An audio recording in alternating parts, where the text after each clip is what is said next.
Okay, so this video is the second part of the more complicated rearranging. These first two questions we're going to rearrange to get x the subject.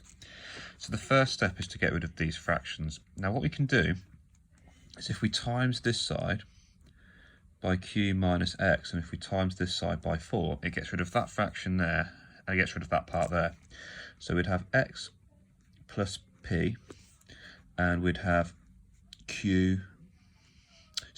times 4, and we'd have 3 equals q minus x. Now if we expand the bracket, we get 4x add 4p equals 3q minus 3x.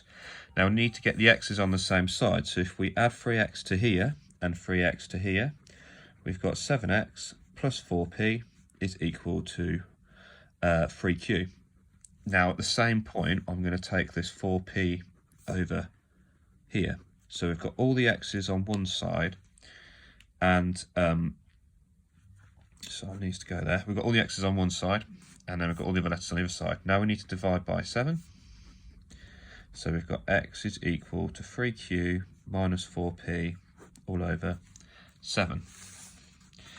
This one here, we've got a couple of fractions at the bottom again. So if we times this side by this bit here, it gets rid of it from that side. And if we times this side up from here, we've got that.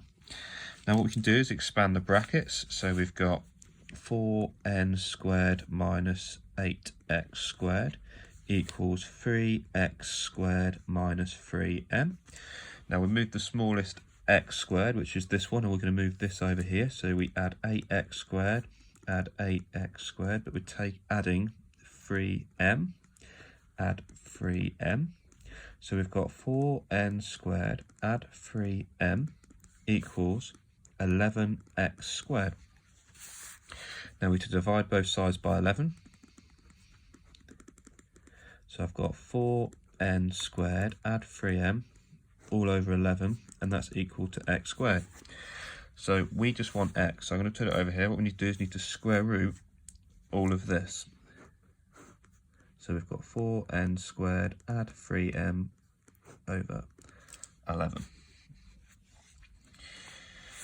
This next one is we're making r the subject. So we're going to times both sides up. So this one we're going to have 2p plus 10, and we're going to times that by 15 add r. On this side we're just going to have 25r. So what we need to do now is we need to expand the brackets. So we need to times everything by everything. So 2p times 15 is 30p. 2p times r is 2pr.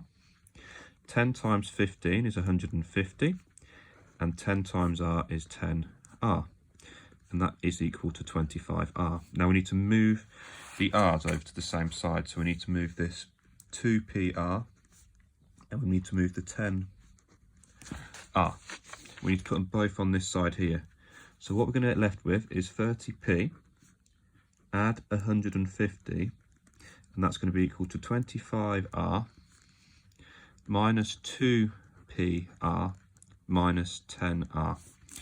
And we've got all the r's, and some of them, I don't know why, but some of them are done as capitals and some of them are lowercase, so let's just put them all as capitals, so they're all the same. We now need to get, there's r's in but all of them, so what we can do is we can factorise r's out. So we've got 25 minus 2p minus 10.